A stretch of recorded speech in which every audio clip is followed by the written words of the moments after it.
Yaratdığı Gülnar obrazı həyatının kabusuna çevrilən xalq artisti Firəngiz Mütəllimovanın həyatının çox maraqlı məqamlarını sizə çatdıracağıq. Firəngiz Bəhər qızı Mütəllimova 1 may 1959-cu ildə Ağcabədidə doğulub. Əslən isə Şuşalıdır. Ailədə 3 bacı, bir qardaş olublar. Valideynləri onun aktris olmağını istəməyib.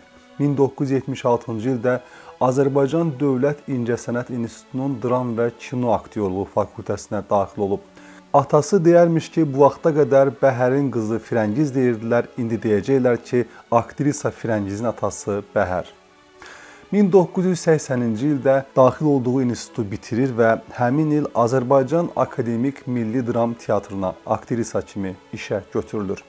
Teatrda fəaliyyət göstərəndə Firəngiz Mütəllimova paralel olaraq televiziya tamaşalarına da iştirak edir. Ancaq bir gün iş elə gətirir ki, ailə həyatı ilə bağlı bir müddət teatrdakı işdən, yəni Akademik Milli Dram Teatrından uzaqlaşır.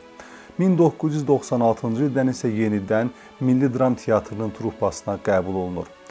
Qısa müddətdə repertuardakı tamaşaların bir neçəsinə daxil olur və təzə əsərlərdə rollar qazanır. Təbii ki, paralelində düşmənlər də qazanır. Aktrisa eyni zamanda Qaçaq Nəbi, Qocalar, Bəyin Oğurlanması, İşarəni Dənizdən Gözləyin, Mənim Ağ Şəhərim, Şərəf filmlərində aparıcı rollar oynayıb. Azərbaycan xalq artisti Firəngiz Mütəllimova bir dəfə ailəli olub. Avropada yaşayan Cənubi Azərbaycanlı ilə ailə quran Firəngiz Mütəllimova övladı olmadığına görə bu evliliyə öz istəyi ilə son qoyub. Bu haqda o müsahibələrin birində deyir. Ailə həyatı qurdum, amma övladım olmadığına görə ayrıldım. Allahın işinə qarışa bilmərəm. Övladımın, ailəmin olmaması alın yazımdır və həyatda başqa şeylərdə yaşaya bilərdim. Bu sənət təkcə öz şəxsi həyatımı əlimdən alıb. Bəlkə də vaxtında ailə qursaydım, övladım olardı. Allaha qurban olub, nələrisə əlimdən alıb və əvəzində nələrisə verdi. Mənim həyat qurmağa, yəni ailə həyatı qurmağa vaxtım qalmadı. Birdən-birə ardıcıl olaraq bir gündə 4 tamaşa məşq edirdim. O vaxt evim yox idi, kirayədə qalırdım. Bəzən 2-3 gün çörək belə tapmırdım. Belə şəraitdə kiminləsə görüşüb ailə qurmağın nə şəraiti vardı, nə də ki vaxtı.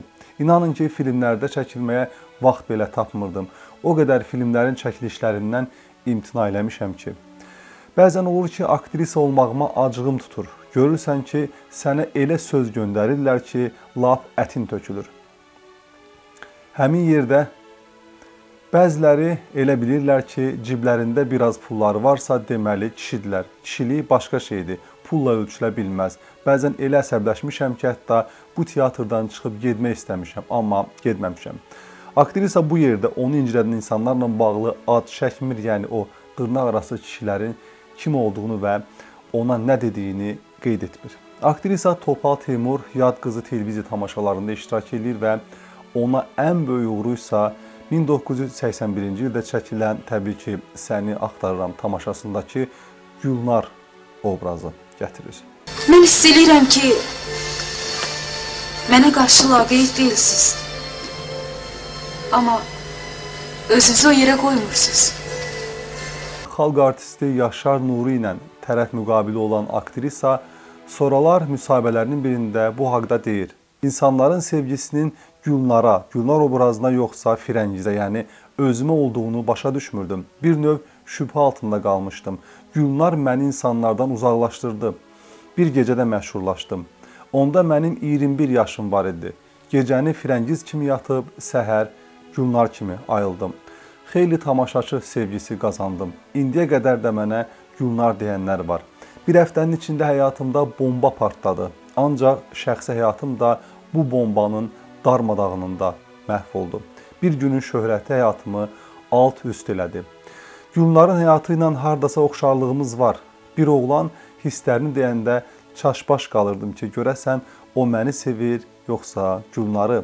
Bir həftənin içində insanlardan atom sürəti ilə ayrıldım. Heç nəyə inanmadım. Hətta həqiqi sevənlərə də indiki ağlım olsaydı Gülnarı oynamazdım. Bilsəydim ki, başıma bunlar gələcək, əsla o obrazı canlandırmazdım. Bu televiziya tamaşasından sonra tamaşaçılar Yaşar Nuri ilə aktrisanı bir-birinə yaraşdırmağa başlayırlar. Onların sevgili olması barədə şayələr artmağa başlayır. Yaşar Nurinin həyat yoldaşı Rəhimə xanım müsahibələrinin birində həyat yoldaşının Firəngiz xanımı sevdiyini deyəndən sonra Firəngiz xanım özü məsələyə belə münasibət bildirir. Nə bilim vallah, Yaşarı mən həddindən artıq çox istəyirdim. Əslində o mənim gənclik sevgim olub. Amma özü mənə heç vaxt deməyib ki, səni sevirəm. Biz çox yaxın dost olmuşuq. Mən onun yalnız Rəhimə xanımı sevdiyini bilirəm.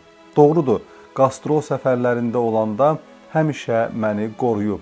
Orada oturma, burada otur, filan. Mən də bunu bir böyük qardaşın etdiyi kimi düşünmüşəm, belə qəbul eləmişəm. Sözün düzü, Rəhimə xanım da sağ olsun, heç vaxt bizi qısqanmayıb. Hər dəfə mən onlara gedəndə gülə-gülə deyərdi ki, Yaşar, sevgilin gəldi. Biz sadəcə çox yaxın dost olmuşuq. Bəlkə də Rəhimə xanım bunu nəzərdə tutub. Sözü gedən televiziya tamaşasından sonra, yəni Səni Axtarıramdan sonra aktrisaya çoxlu tamaşaçı məktubları gəlməyə başlayır. Firəngiz xanım həmin günləri belə xatırlayır. O vaxtlar mobil telefonlar olmadığına görə məktublar alırdıq. Dəqiq deyə bilərəm ki, həmin vaxtlar teatrda ən çox məktub alan aktrisa mən idim. Hər gün mənə ən azı onlarla məktub gəlirdi. Tamaşaçılardan, pərəstişkarlarımdan cürbəcür yazılar, məktublar alırdım. Sevgi məktubları da alırdım. Onların hamısı mənim üçün çox maraqlı idi. Onları yığıb toplamışdım, hətta yaxın müddətə qədər də saxlayırdım. Sonra evdən evə köçəndə bəzi kitablarımla birgə o məktublar da yoxa çıxdı. Mənim manyak pərəstişkarım olmayıb, amma bir dəfə məni şantaj eləmək istəyirdilər. Rayon adı çəkməyəcəm, amma tam fərqli bir rayondan idi. Həmin vaxtlarda direktorumuz Həsən ağa Turabova müraciət elədim. Dedim ki, bəs belə bir iş var. Bir nəfər məni şantaj eləyir. Hədə qorxu zəngləri gəlir. O da heç narahat olmamağımı tapşırdı. Hardasa 3-4 günə həll olundu, qurtardı. Ondan sonra olmayıb belə bir şey ki, kimsə məni narahat eləsin. 2003-cü ildə aktrisanın səhhəti qəfildən pisləşir. Başında kəskin ağrılar yaranır. Bakıda müayinələrdən keçən aktrisaya həkimlər Türkiyəyə getməyi məsləhət görürlər. Əməliyyat keçirməli olan aktrisa da orada rəsmi sənədlərə imza atır. Bu imza ilə aktrisa əməliyyatdan sağ çıxmamaq ehtimalının olmasını anlaqlı şəkildə qəbul etdiyini təsdiq edir. Yəni, ölümünə bir növ imza atır. Ancaq əməliyyat uğurlu keçir, Firəngiz xanım sağ-salamat Bakıya qayıdır. Hazırda dram teatrında fəaliyyət göstərən aktrisa 1986-cı ildə Naxçıvanın əməkdar artisti, 91-ci ildə Azərbaycanın əməkdar artisti, 2000-ci ildə isə Azərbaycanın xalq artisti fəxri adlarına layiq görülüb. Xalq artistinə can sağlığı Səni Axtarıram filmindən Səni Axtarıram verilişinə düşən Azərbaycan televiziya məkanına isə bir daha Gülnar qədər məşhur bir obraz yaratmaq qüdrəti arzuluyuruq.